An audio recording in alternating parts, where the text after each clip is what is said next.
But going over these one by one because the video didn't work, if you take a look at 3a, you're told that I got to be careful here. We transform the blue graph, which is log base 4 of x equals y, to get the red graph. When we look at these two graphs, they both have vertical asymptotes on the y-axis. So as well, when you look at this key point,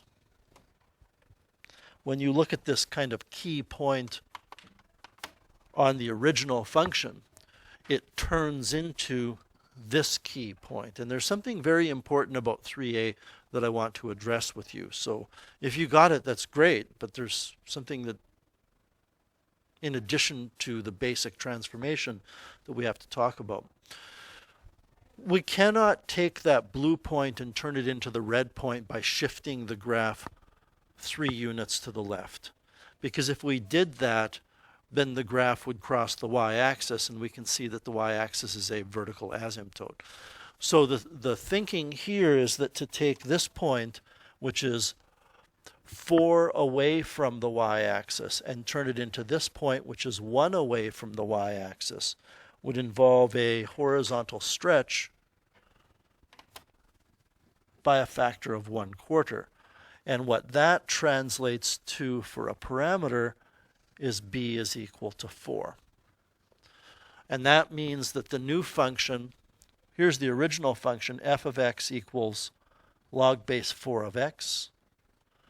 The new function, I'm going to call it g of x, will be equal to f of 4x, because b is 4. So that means that the new function g of x, or y, whatever you want to call it, is log base 4 of 4x. Now, there's something, again, that I have to address here, because you're very likely to see it on my exam and pretty likely to see it on a diploma exam. They gave you these 2 points, and that led us down this path of thinking of stretches. But I want you to notice something else about these 2 graphs. And that's that this point is shifted 1 up. This point is shifted 1 up. This point is shifted 1 up. These points are all shifted 1 up. Which means that g of x could also be written as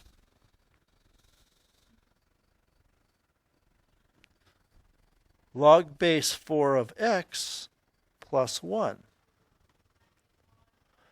And starting tomorrow, we're going to learn about logarithmic rules and laws of logarithms, and we will be able to demonstrate tomorrow that log base 4 of 4x is exactly the same as log base 4 of x plus 1. And I will tell you right now why that's the case. So I'm going to actually give you one of the rules for logarithms that we will learn tomorrow. One of the rules for logarithms says that a logarithm, it doesn't matter what the base is, I'll use b, of a product of 2 things is equal to the logarithm of the first thing plus the logarithm of the second thing. I'm telling you the logarithm of a product is equal to the sum of the logarithms. For example, using base 10, because we have a base 10 button on our calculator, if I said to you, what is log base 10 of 4 times 75, and admittedly this is tomorrow's lesson, but we have time today. If I said to you, what is log base 10 of 4 times 75, you could go log of, well, whatever 4 times 75 is. It's 300, I believe. Yes. Or I could take log of 4 plus log of 75.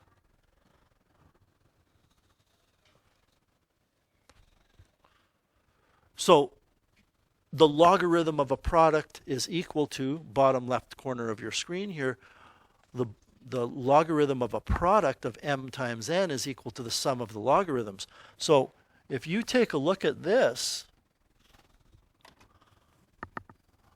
this is g of x equals log base 4 of 4 times x, which according to this rule is log base 4 of 4 plus log base 4 of x. What's log base 4 of 4? I know you've been away for a couple of days, but log base 4 of 4 is the exponent to which you raise 4 to get 4. It's 1. So we've encountered this way back in Unit 1. There are different ways you can transform one graph to another. In this case, we can either stretch the original graph horizontally by a factor of a quarter, or we can shift that original graph 1 unit up. Anyway, a little off topic there, but we will deal with the laws of logarithms tomorrow. When we take a look at 3b, it's pretty clear, I think, that there's a vertical reflection going on. If I were to vertically reflect the blue graph by saying that the parameter is negative, then this point would be invariant. This point would end up down here. This one would end up here. This one would end up here. We would end up with a function that looks like that. That would be negative log base 4 of x. But you can also see now that this distance is 1, and the distance on the new graph that we want is actually 3 times greater. So not only is there a vertical reflection, but there's a vertical stretch by a factor of 3, which means our new function is af of x, which is negative 3. F of x is log base 4 of x. So any questions with number 3?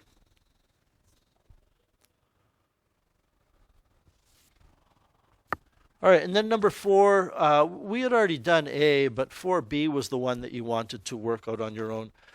I want to caution you with this change of base formula, which is on your formula sheet, that, you know, it's like anything else. If you get lazy, you lose strength. Okay? If you, every time you wanted to move something, and you had housekeeping staff, and you're standing here and you're going, you know, I want all these binders over there. Do that for me. After a while, you'll get weak. You won't even be able to lift things, right? It's just an analogy, but I think it's an apt one. And if all you ever do is rely on the change of base formula, you're going to get weak in logarithms. For example, if I say to you, what is log base 2 of 32, you should be able to reason out that it's 5. Because log base 2 of 32 is the exponent to which you raise 2 to get 32. Okay. Now, could you use the change of base formula there? Absolutely. You could. But I'm saying reserve the change of base formula for those situations where you need the change of base formula. So if you want to calculate log base 6 of 24, according to the change of base formula, log base 6 of 24 would be log base, whatever base you want, of 24 over that same base logarithm of 6. This translates then into log 24 over log 6. I'm using base 10 because in this question I need to find the decimal value. So that's what I did with all of these. Okay. So going back to what I had written here, which I recorded, but it didn't actually record. Looks like I maybe didn't write down log base 20 of 5, but I'm guessing it's 0.54, so I'll do that one. Log base 20 of 5 is log of 5 over log of 20. Yeah, 0.54. And I believe this one, before I rounded, was 0.47. So then it's a matter of putting them into numerical order from least to greatest. When I made the video, if you're wondering what these green numbers are up here, I had said in the video that this would most likely be a numerical response question. where each of these were given a label, 1, 2, 3, and 4, and you had to put them in numerical order. So now I want to show you something before we finish this lesson off.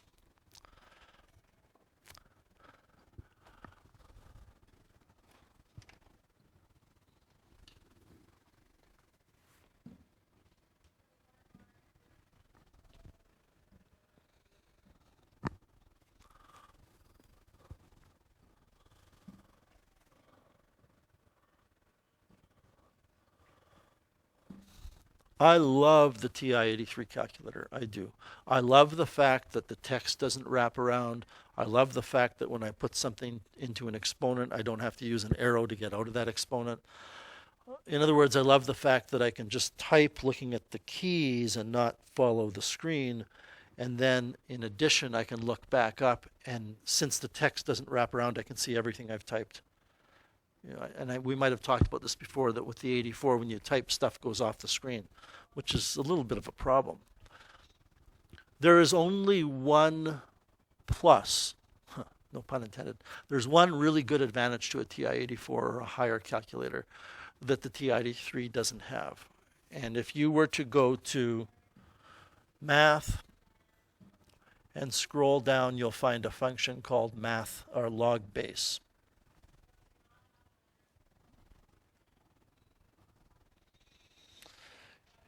And you can put in the base and the number. Now that's not helpful if you have to use the change of base formula for an algebraic expression. But if you want to find out what log base 6 of 24 is, it's very helpful. Okay. I just need to ask, and I want everybody with an 84 or higher calculator to try it. Is there anybody who has a TI-84 where you cannot access that? It's not there. So you go math, scroll down. Probably scroll up would be quicker to get there.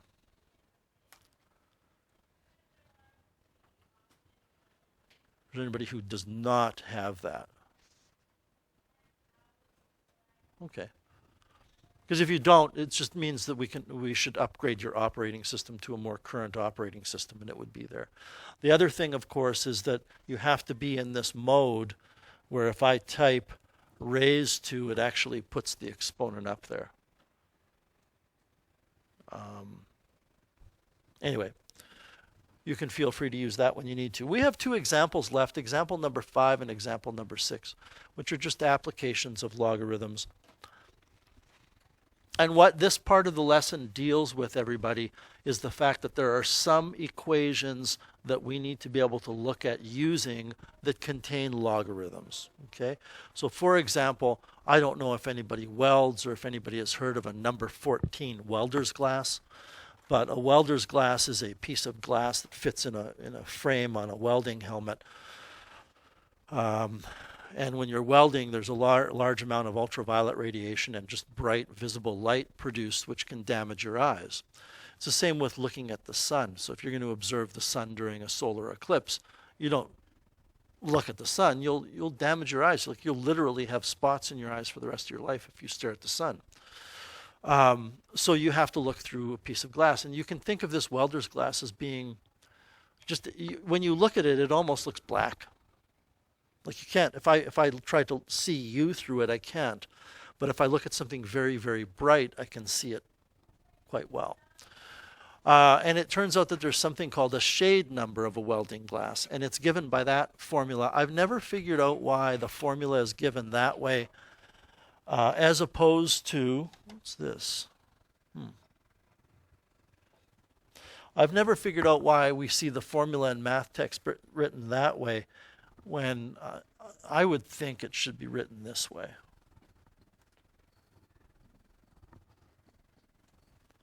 So it doesn't mean 7 minus log of t. It means 7 times negative log of t.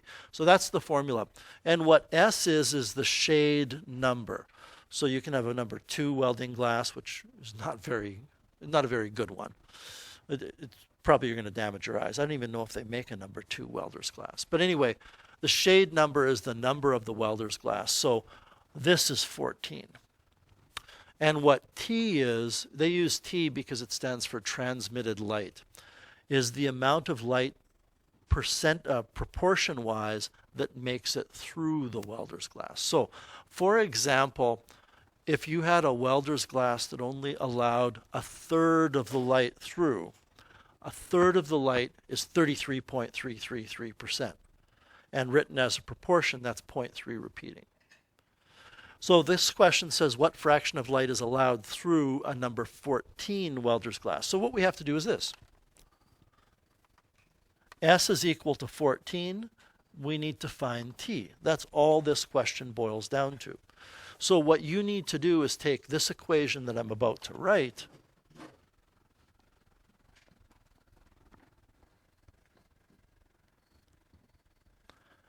and rearrange for T.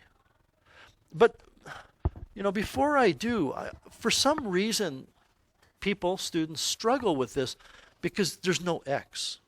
It's like log of T, and you don't quite know what to do.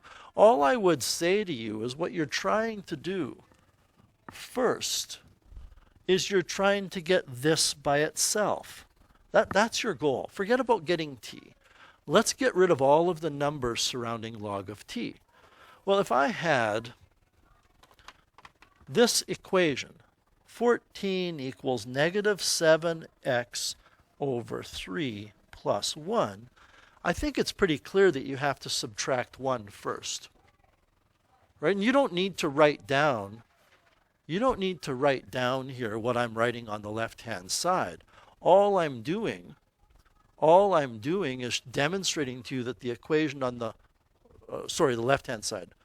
All I'm doing is demonstrating to you that the equation on the left-hand side is really the same as the equation on the right. You would subtract 1 from both sides. If I were doing this, I would then multiply both sides by 3 to get rid of that denominator of 3. And I would get 39 equals negative 7x.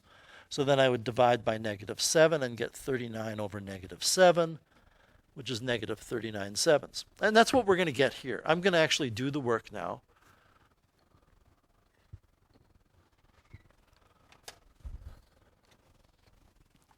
So I subtract 1 from both sides and I get 13 equals negative 7 log T over 3.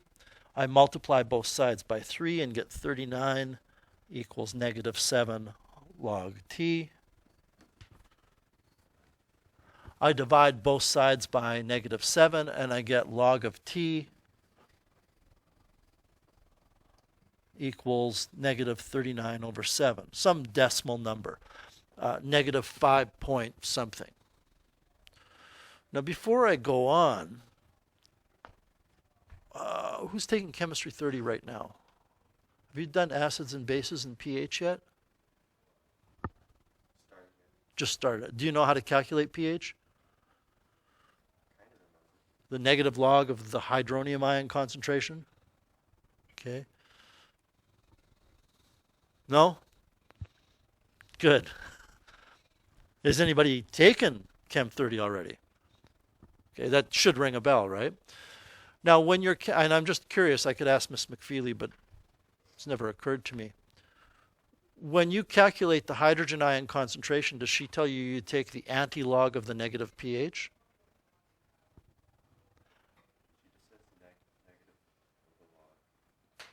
But when you're going the other way, like if you had a pH, and if this is confusing to some of you because you're not in chemistry, that's just ignore it. But those of you that are in chemistry, it might be helpful.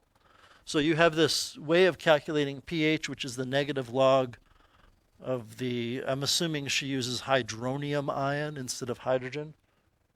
Or, yeah, okay. So that's if you knew the hydronium ion concentration, you would go negative log of that number. Okay. I'm asking if you knew the pH. Let's say you knew the pH was 7.2. How does she get you to find the hydronium ion concentration? 10 to the power. Okay. 10 to the power of the negative pH. Okay. It is. So, but I want you, and this will be helpful for you chemistry people as well. I want you to notice that this equation really is not too different from tangent of theta equals negative 39 over 7. And let's forget about the negative for a second. What would you do on your calculator to get tan theta to turn into theta? You'd go second tan, wouldn't you? I want you to look at what the second function is of your logarithm key. It's 10 raised to. So I don't know in chemistry if Miss McFeely, when she is doing this question on the left, does she, on her calculator, go 10 raised to negative 7.2? Is that what she types? Okay, I want you to notice that what you could do is, since you want to get rid of the log, you divide, so now I'm in math mode, divide both sides by negative 1 and you get log of this equals negative 7.2.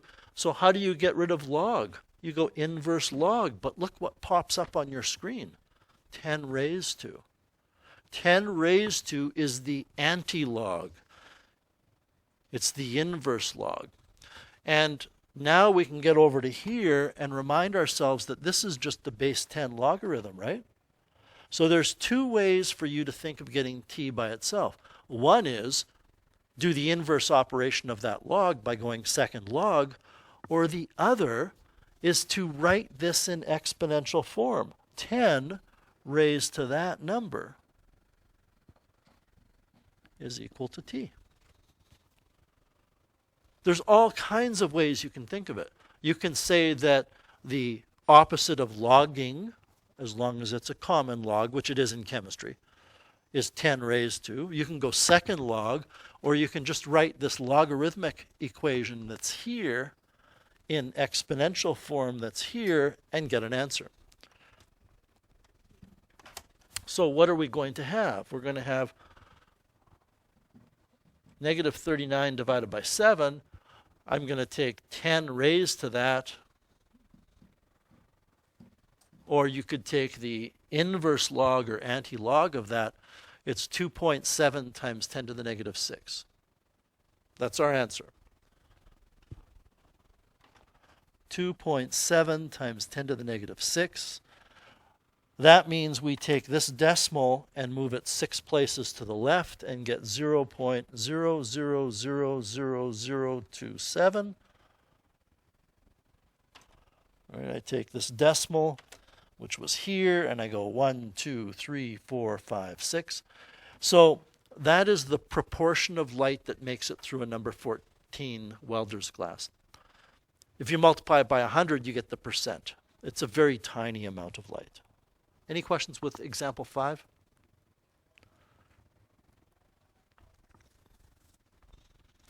All right, example 6. The first time I saw this, I was rather blown away. There's a logarithmic relationship between butterflies and flowers.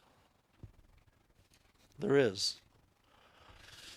In one study, scientists found that the relationship between the number of flower species in a region, F, and the number of butterflies that are in that region follows a logarithmic formula, where the number of flower species is equal to negative 2.641 plus 8.958 times the logarithm of how many butterflies are there. How many butterflies would be there if there were 25 flower species? What this question boils down to is, if F is 25, what's B? And again, I was kind of skeptical about this because I saw it in a textbook or on a diploma exam or something, so I looked it up, and the study's published online, and here's the graph showing the data. That curve is that logarithmic function, and that's the set of observations that were made by the biologists. That's kind of interesting. So what are we going to do here? We're going to put 25 in for F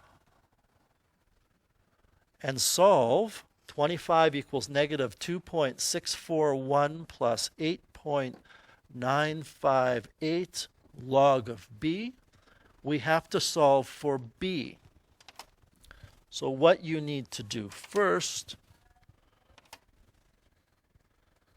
is get log of b by itself. You have to get rid of that negative 2.641. You have to get rid of that 8.958. And since log of b is being multiplied by that 8.958, you have to save the undoing of the multiplication for the final step before you can worry about getting the logarithm by itself. So I'm going to add 2.641 to both sides and get 27.641 is equal to 8.958 times the common logarithm. I'm going to slip in a 10 here, just to remind you that if it isn't there, it's a 10 for the base of b. So now I can divide both sides by the 8.958.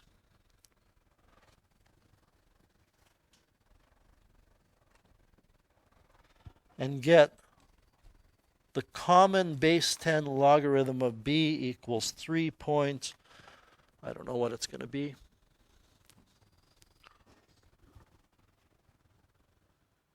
That's right, isn't it? 27.641?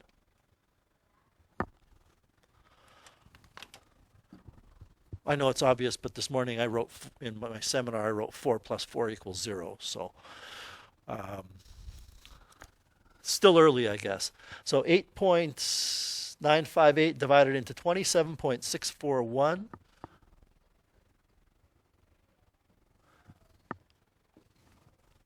gives me 3.0856.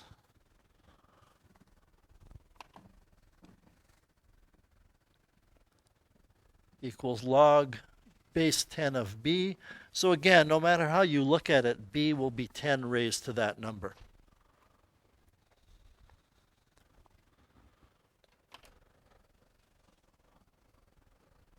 It's going to be a little over 1,000. Because 10 to the 3 is 1,000. So you could either type 10 raised to the answer, or you could go inverse log of the answer. 1,218. I mean, you can't have 0.9 of a butterfly. Well, I suppose you could, but that's not in the spirit of what this equation is intended to communicate to you. So we're going to just round to the nearest butterfly and say about 1,218. In reality, on an exam, if you saw this, it might say round it to the nearest 100, and you would record 1,200. It's really interesting that logarithms come up in nature. There's all kinds of formulas. When you I don't know if you've ever cracked an egg and looked at the structure of the egg, like a cooking egg, before it starts to cook. But there's the yolk, obviously, and there's some weird stringy things connecting everything together. But then the white is actually composed of two parts. Have you ever noticed that? There's the real thin part of the white that goes out, but then there's the kind of more of a jelly-like. If you've ever tried to separate the white from the yolk, and I do that by just cracking the egg in my hand, wash my hand first, and most of the white runs out, but then there's that globule of white that sticks to the yolk. That's called the albumum. And if you crack an egg on a flat surface and you measure the height of the albumum, there's a logarithmic formula that if you put that height in, it will calculate how many grams of protein are in the egg. And it's a logarithmic formula. There are formulas that biologists use that if you put in the mass of a mammal like a jackrabbit into a logarithmic formula, the formula will predict the metabolic rate of the jackrabbit. How quickly the jackrabbit burns energy. It doesn't have to be a jackrabbit. That was the animal that popped into my head. So on an exam, you would be expected to solve questions where you're given a logarithmic equation and you have to rearrange for the quantity. So the questions from the textbook 1 to 1, 5, 6, 10, and 14 are just a random sampling. You should really be able to do any of the questions in there. These are all dealing with transformations of logarithmic functions and applications. If you're looking for extra practice on logarithms, then on page 28 of your unit handout, those are recommended questions. I think 12 to 16 are multiple choice and or numerical response. They're really exam style questions. I highly recommend you looking at them. The plan is for our unit exam to be a week from tomorrow. Okay, that's the plan. Now, I haven't finalized that yet, but I think we can do that and still have 2 days of review in there rather than 1 day, because we lost a day here because of the fire alarm. So get to work on that. You've got lots of time today, about 45 minutes here to work on this stuff. And give me a second to take attendance, then I'll come around and I'll help you out.